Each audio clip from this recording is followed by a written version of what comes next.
Olá, bem-vindos a mais um Ponto de Vista. O mundo católico ainda está abalado com a morte do Papa Francisco na última segunda-feira. Hoje, para falar sobre o pontificado de Francisco, sobre a escolha do novo Papa e também sobre o futuro da Igreja, nós recebemos o arcebispo emérito de Olinda e Recife, Dom Fernando Saburido. Dom Fernando, seja muito bem-vindo e muito obrigado por ter aceitado o nosso convite. Eu que agradeço, Fernando, a oportunidade de estar aqui com vocês, partilhando esse momento tão bonito, tão emocionante que todos nós estamos vivendo nesses últimos dias. Dom Fernando, eu queria começar até lembrando, o domingo de Páscoa passado, o domingo passado, quando o Papa Francisco ele esteve na missa de Páscoa, lá na Praça de São Pedro, no Vaticano, deu a bênção Urbi et Orbi, e depois ainda fez questão, no final da cerimônia, de circular ali no Papa Móvel, em meio à multidão na Praça de São Pedro. No dia seguinte, fomos todos surpreendidos com a morte do Papa Francisco, mesmo a gente sabendo que ele vinha de uma hospitalização, que passou 38 dias no hospital internado. Como foi que o senhor recebeu a notícia? Olha, eu acordei surpreso com aquilo que vi no celular, e depois liguei a televisão e estava as notícias correndo, Mas eu acho que foi um presente de Deus, para o Papa Francisco morrer exatamente no dia da Páscoa. Estamos na oitava, esses 8 dias que seguem o dia da Páscoa é como sendo um dia só, e o Papa morre no primeiro dia da oitava. Um dia bonito em que ele faz a sua Páscoa definitiva. Aquela presença dele ali, fazendo questão de ir ao encontro dos fiéis, parecia muito uma despedida, A gente olhando agora, que a gente já sabe que ele faleceu, Parece até que aquilo era uma despedida, que ele queria se despedir do seu rebanho, do seu povo, digamos. É exatamente isso que eu pensei também. Eu acho que o Papa, ele fez questão de fazer aquela caminhada ali, aquela de carro, naturalmente, junto ao povo, e aquilo é uma coisa que emocionou as pessoas, vendo a fragilidade do Papa, mas o esforço de estar junto dos irmãos num dia que é tão importante. A bênção Urbi et Orbis, que é para a cidade e o mundo, é uma tradição, de modo que é um dia que o Papa entendia perfeitamente que era importante que aquele que está ali fazendo as vezes do Cristo, o sucessor de Pedro, pudesse estar junto dos irmãos. Mesmo debilitado, Dom Fernando, ele fez questão de ir, de estar presente ali. Muito bonito isso, A gente viu até que ele, na hora que ele deseja Feliz Páscoa, a gente percebe a voz dele muito fraca, uma voz fraquinha, até quando ele dá a bênção também, para muito levantar fraquinha. as mãos, fazer esforço. Tinha esforço para levantar as mãos, e mesmo assim ele fez questão de estar presente, de ser, de viver junto com os fiéis a Páscoa, Com certeza. Na sua opinião, Dom Fernando, qual o legado que o papado de Francisco deixa para todos os católicos e para o mundo?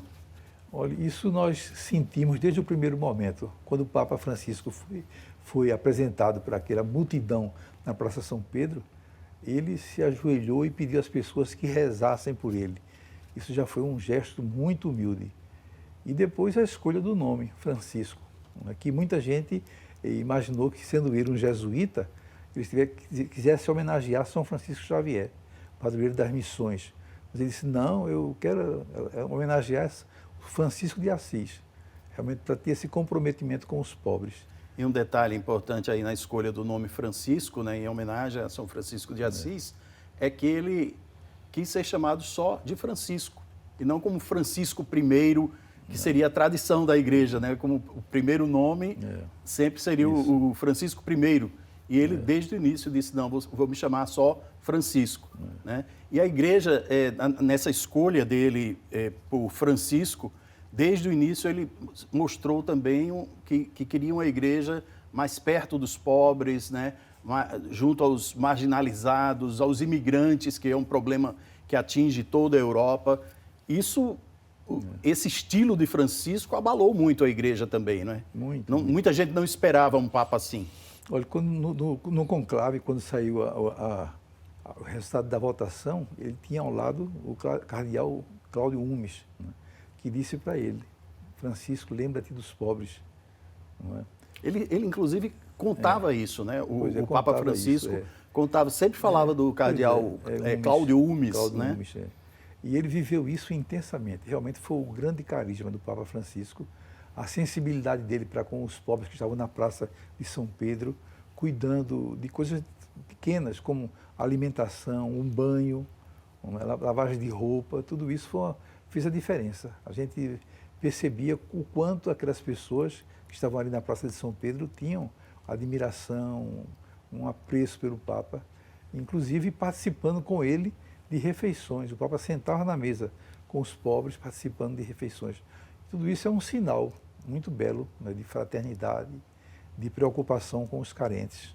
E tanto é que ele, logo que foi eleito Papa, eu lembro que colocaram um carro à disposição dele para ele se locomover do local onde tinha havido o conclave para algum outro aposento ali do Vaticano, né? E ele disse que não, que iria no ônibus com todos os outros cardeais, né? E isso é uma coisa que chamou a atenção logo no início do pontificado dele. E depois a escolha da Casa Santa Marta para morar, e não no apartamento, não sei como é que chama, apartamento apostólico. Ele foi morar na Santa Marta. Ele foi morar na Casa Santa Marta, junto de muitas outras pessoas, e o quarto isso. bem mais simples, né, do que o apartamento do Papa, digamos, que é reservado ao Papa. É a característica dele, não é? Quando ele veio aqui para o Rio de Janeiro, para a Jornada Mundial da Juventude, ele usou um carrozinho pequeno, um carrozinho simples, não quis... Carro popular. Foi uma coisa assim, muito... com um vidro aberto, acenando para o povo, que é o estilo Francisco, né? Que de fato vai marcar muito a igreja. O senhor acha que o que é que a igreja espera agora, passado o pontificado do Papa Francisco? O senhor imagina que haja uma continuidade, que pode haver alguma mudança, digamos, quase voltando mais a uma igreja mais tradicional? O que é que o senhor espera, o senhor como arcebispo e convivendo, né, com cardeais, com todo o clero, o que é que o senhor imagina que pode vir aí pela frente? Qual o futuro da igreja? O Papa Francisco, ele, durante os seus 12 anos de ministério petrino, ele teve a oportunidade de eleger vários cardeais. Acho que atualmente em torno de 80% dos cardeais foram escolhidos por ele, de modo que ele escolheu pessoas que têm uma cabeça mais ou menos como a dele. Então eu imagino que esse grupão todo vai fazer a diferença. No momento da eleição, certamente, eu acho que eles vão pensar em alguém que possa dar continuidade a esse trabalho bonito que o Papa Francisco vinha realizando. Eu acho que seria lamentável se houvesse um retrocesso. A igreja está caminhando bem, com esse carinho especial para com os pobres, e é isso que eu espero que continue. Entende? Eu acredito muito na ação do Espírito Santo em uma hora como essa. De modo que acho que aquele que foi eleito vai ser expressão da vontade de Deus, e vamos acolher o Papa que vier, cada um com o seu jeito, com o seu carisma, a sua maneira de ser e procurando fazer o bem à igreja. Dom Fernando, dos 12 anos do pontificado de Francisco, em quase 10 ele esteve com o Papa Bento XVI como Papa emérito, né? Isso, de certa forma, o Papa Bento XVI renunciou em fevereiro de 2013 e os dois, Bento XVI e o Papa Francisco, tinham estilos bem diferentes. Como foi essa convivência, quando sabemos que os mais conservadores na Cúria Romana tinham grande resistência ao Papa Francisco? O senhor acha que eles conseguiram, de alguma forma, ter uma convivência que foi boa para a igreja? Foi uma convivência de irmãos, realmente. Eram muito próximos os dois, dialogavam sempre, se visitavam, não é? E, claro que tinham estilos diferentes, mas havia um respeito mútuo. O Papa Bento XVI nunca quis ocupar outro espaço, senão aquele convento onde ele estava, e muito discretamente, mas que é uma pessoa que tem muitos valores também, foi um grande Papa da Igreja, com o seu estilo, ele contribuiu muito com a caminhada da Igreja, e eu acho que não houve dificuldade, não. Agora, o Papa Francisco, ele próprio falou em uma entrevista, né, que não foi boa experiência de dois papas, isso dividiu um pouco a igreja. Certamente por essa razão que ele procurou evitar que isso acontecesse com o próximo, com Exatamente, o seu sucessor. quando ele começou a ter problemas de saúde, logo se começou a cogitar que ele poderia renunciar também. Isso, E ele nunca quis renunciar, né? Até eu lembro que ele tinha um problema de locomoção, né, no joelho, e perguntaram se ele não pensava em negociar, ou em renunciar, e ele disse que não era com as pernas que ele governava a igreja, era com a cabeça. Mesmo, né? Então, é uma coisa bem interessante, né, da posição dele, que ele fez questão de mostrar que, mesmo com todas as limitações físicas, ele estava com a cabeça boa e queria continuar à frente da igreja. Era um Papa assim, muito aberto, muito simples. Eu me lembro, o último encontro que eu estive com o Papa foi na visita a de Límina. Nós fizemos um círculo grande para conversar, para trocar ideias. E ele falou, olha, fiquem muito à vontade, estamos aqui num diálogo fraterno. Quem precisar de tomar alguma coisa, água, cafezinho, está ali à mesa. Precisando do banheiro, está ali, do outro lado. E vamos conversar aqui abertamente. Foi uma conversa assim, fraterna. De vez em quando contava uma piadazinha, todo mundo achava graça. Porque é uma pessoa assim, muito simples, muito leve. Uma pessoa da América Latina que conhece muito bem a nossa realidade, né, e que, de fato, ele nos aproximou muito, né, do Evangelho, com esse foco, né, para a pobreza, para a simplicidade, para viver um Cristo que, de fato, seja misericordioso, porque é por aí que a gente deve caminhar. Quantas vezes o senhor se encontrou com o Papa Francisco? Umas 4 ou 5 vezes, pelo menos. Mas todas as vezes foi um momento forte que marcou muito a minha vida, porque, de fato, ele olhava nos olhos, tinha um diálogo fraterno, e uma pessoa que realmente era muito simples, muito dada. Né? O senhor, da última vez que encontrou com ele, o senhor levou, inclusive, a camisa do Congresso Eucarístico, né? Como foi esse encontro? Foi o último? Foi em 2022? Em 2022, quando aconteceu o Congresso Eucarístico aqui em Recife, foi o segundo Congresso Eucarístico, um momento assim muito belo aqui para a Arquidiocese. E eu estive lá em maio, o Congresso foi em novembro, e levei a camisa do Congresso, também o texto base. Ele insistiu para que ele viesse para o Congresso, mas ele justificou que não poderia participar, mas mandaria um legado. Então, esse legado foi o cardeal Antônio Marto, é o cardeal arcebispo de Leiria, já é emérito também. Foi ele que representou o Papa e fez isso muito bem, agradou muito. Foi um momento muito forte para a igreja. E o Papa garantiu que estava rezando conosco, que estava muito presente espiritualmente, mandou inclusive uma mensagem, né, para o Congresso, que foi lida publicamente. Agora, Dom Fernando, com a morte do Papa, só se fala no conclave, né? Que deve acontecer agora no mês de maio. Fala-se que teria início entre os dias 5 e 10 de maio, mais ou menos, e serão 135 cardeais com poder de voto. Desses 135, 80%, ou seja, 105, se não me engano, foram nomeados cardeais pelo Papa Francisco. Qual a sua expectativa para esse conclave? Olha, no primeiro momento eles têm um diálogo muito fraterno. Acabou de acontecer o sínodo sobre sinodalidade que foi convocado pelo Papa Francisco. O sínodo terminou em outubro do ano passado. Esse sínodo levantou uma série de questões que são desafiantes para a igreja. Esse sínodo não foi ainda suficientemente explorado. Eu acredito que muita coisa desse material do sínodo vai ser usado pelos cardeais nessas reuniões que precedem o conclave, para levantar os temas, os desafios da igreja. Dessas reuniões, desculpe interromper, Dom Fernando, Sim. Dessas reuniões participam inclusive os cardeais com mais de 80 anos, que não são eleitores, né, que não vão votar na escolha do novo Papa. Então, é um número muito maior do que os 135 que podem escolher o Papa, né? Seria o quê? Em torno de 200, 200 e pouco, né? Por aí, eu imagino essa quantidade. Inclusive aqui no Brasil nós temos alguns que vão participar também, como o cardeal Raimundo Damasceno. Né? E eu acho que, de fato, tem muita coisa a se pensar. Eles refletem, né, fazem uma reflexão profunda sobre esses desafios da igreja, para escolher um Papa que tenha um perfil que dê conta dessa demanda. E depois também muita oração, né? Fazer um retiro espiritual, um momento de muita espiritualidade, para finalmente entrarem lá na Capela Sistina, onde ficam isolados completamente durante o conclave. Quem é que decide essa ordem? Por exemplo, vai ter essa congregação que chamam, que são esses encontros preliminares, Quem é que decide? Acabou o encontro preliminar, vamos começar Tem o a conclave. liderança do Carmelengo, né, que é o cardeal mais velho que fica orientando tudo, articulando as coisas. E depois, então, quando eles entram para o conclave mesmo, então se isolam completamente, não pode E mais ter aí, contato com quando ninguém. se isolam, ficam só os eleitores. Só os eleitores, só os eleitores. Aí é a graça de Deus que vai agir, né? Muito bem, Dom Fernando, vamos fazer um rápido intervalo agora para daqui a pouco a gente continua. Você que está aí em casa assistindo, espere só um pouquinho, a gente volta já já.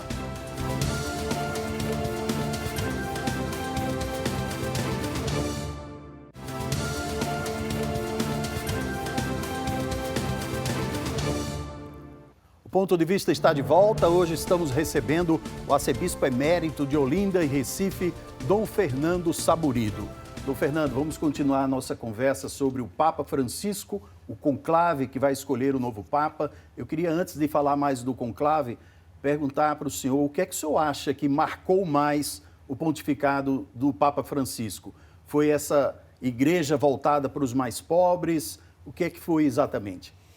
Isso foi o grande sinal do Papa, o grande carisma dele foi essa preocupação, né, com os pobres. Mas Francisco também era um homem de muita iniciativa missionária.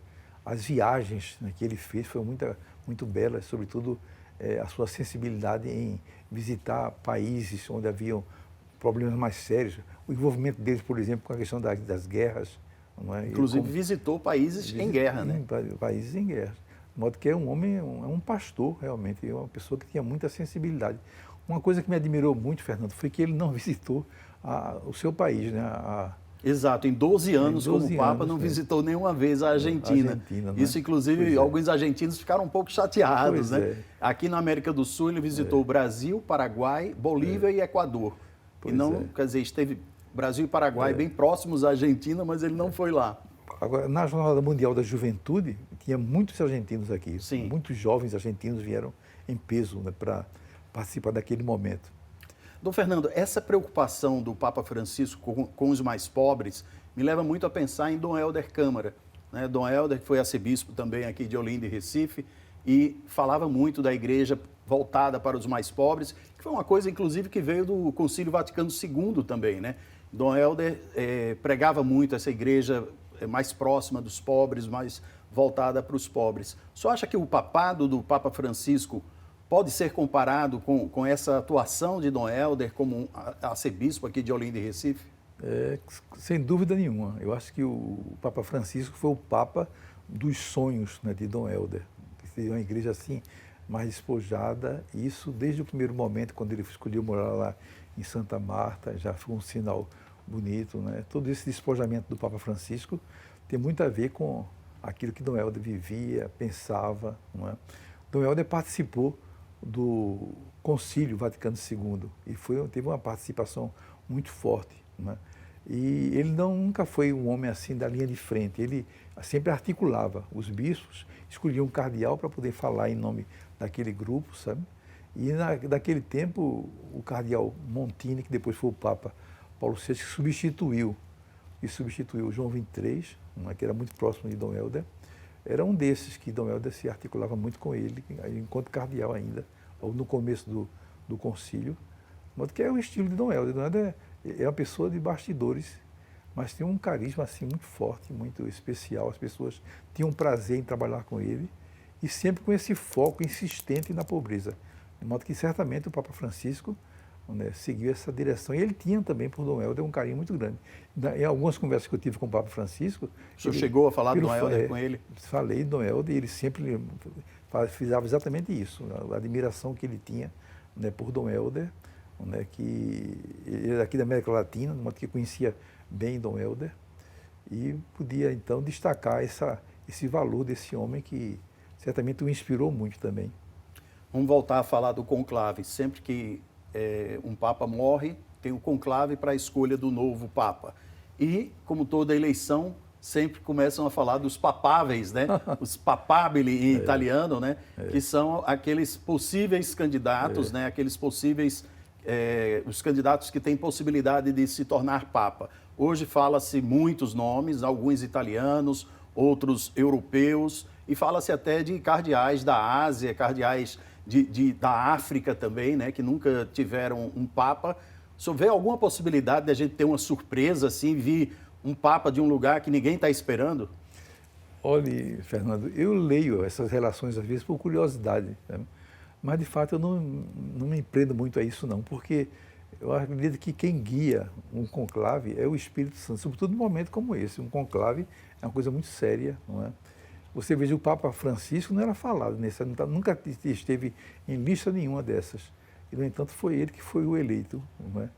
E tem surpresa. Isso em 2013, né, no conclave. Pois é, o Espírito Santo age nessas horas, entende? De modo que eu prefiro não comentar nomes, porque é arriscado, não é? E, de fato, não é por aí que as coisas acontecem.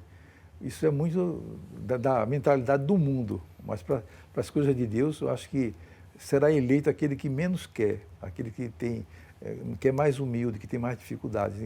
Ninguém se lança para uma coisa dessa, não. Ninguém se oferece.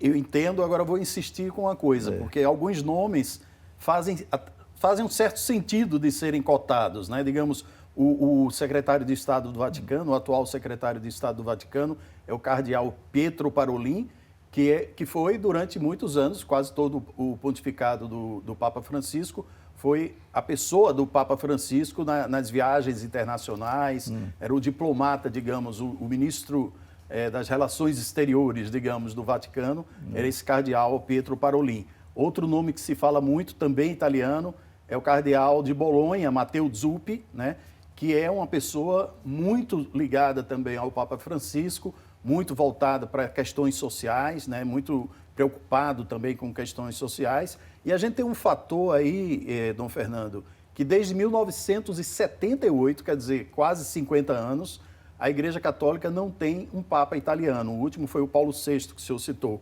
né? Então, isso não aumenta as chances da gente vir a ter um Papa italiano agora?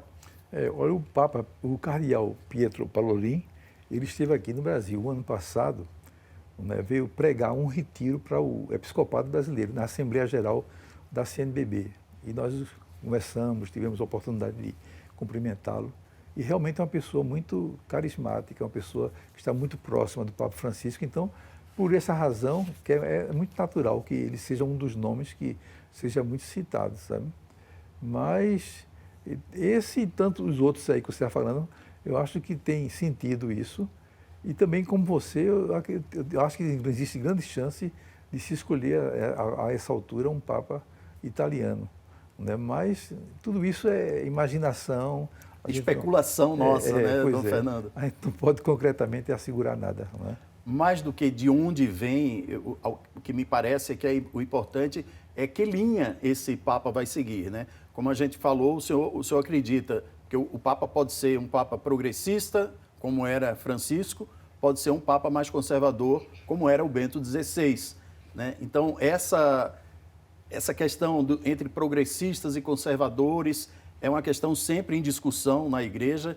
E o senhor concorda que isso vai ser tema de discussão no conclave? Olha, na Igreja, ninguém é totalmente progressista, nem tampouco totalmente conservador.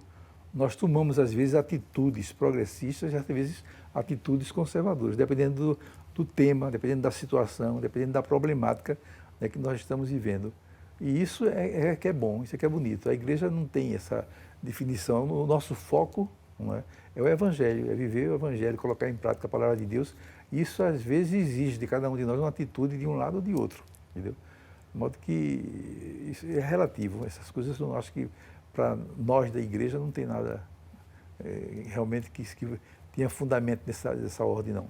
Quando foi eleito, o Papa Francisco fez questão de que a primeira viagem dele fosse a ilha de Lampedusa, na Sicília, que é uma ilha que recebe muitos imigrantes, né? Imigrantes da Líbia, de outros países ali do norte da África, que chegam nessa ilha de Lampedusa. E ele foi um gesto muito bonito para o mundo, né? Que a Europa vive esse conflito, né?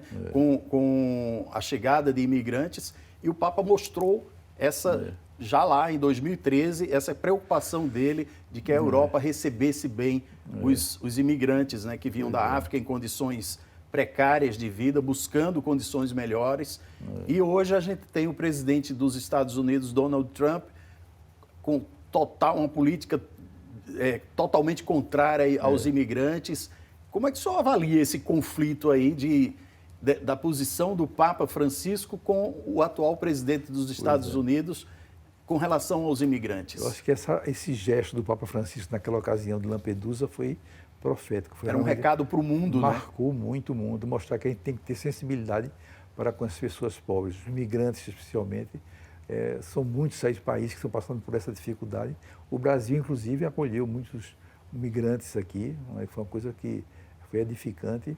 E eu lamento essa situação do atual presidente dos Estados Unidos, com essa restrição aos migrantes, porque, de fato, é algo que não está de acordo com os nossos princípios cristãos, de forma alguma. A gente tem que ter sensibilidade para as pessoas mais pobres.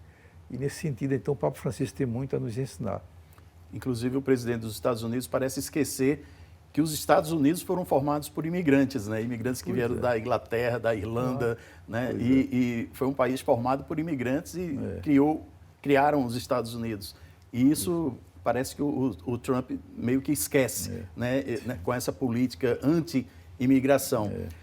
A gente está quase chegando ao final, Dom Fernando. Eu queria que o senhor avaliasse o que é que se espera da igreja daqui para frente. O senhor acha que o Papa que vem é um Papa que deve seguir essa política que foi implantada pelo Papa Francisco nos últimos 12 anos de igreja, né? Nos últimos 12 anos que foram o seu pontificado?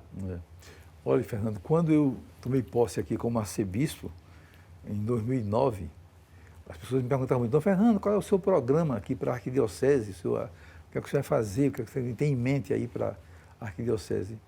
Eu sempre respondi: olha, eu não tenho em mente nada. Vamos ver quais são as necessidades que vão surgindo, e a gente vai respondendo de acordo com o Evangelho, de acordo com a inspiração do Espírito Santo. Mas que não tem um programa prévio, não. As coisas vão acontecendo de acordo com a necessidade. De modo que é isso também que eu acho que vai acontecer com a igreja.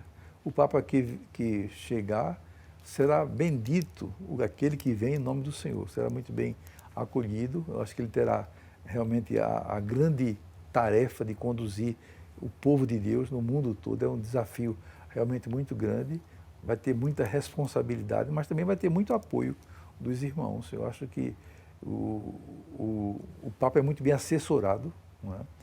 E dependendo das escolhas que ele fizer para estar pessoas mais próximas dele, vai poder então dar um rumo ideal, né, para colocar em prática o Evangelho, um Evangelho que servidor, né, um Evangelho que procure de fato mostrar uma igreja com semblante alegre, mas ao mesmo tempo muito comprometido, né, com os desafios atuais.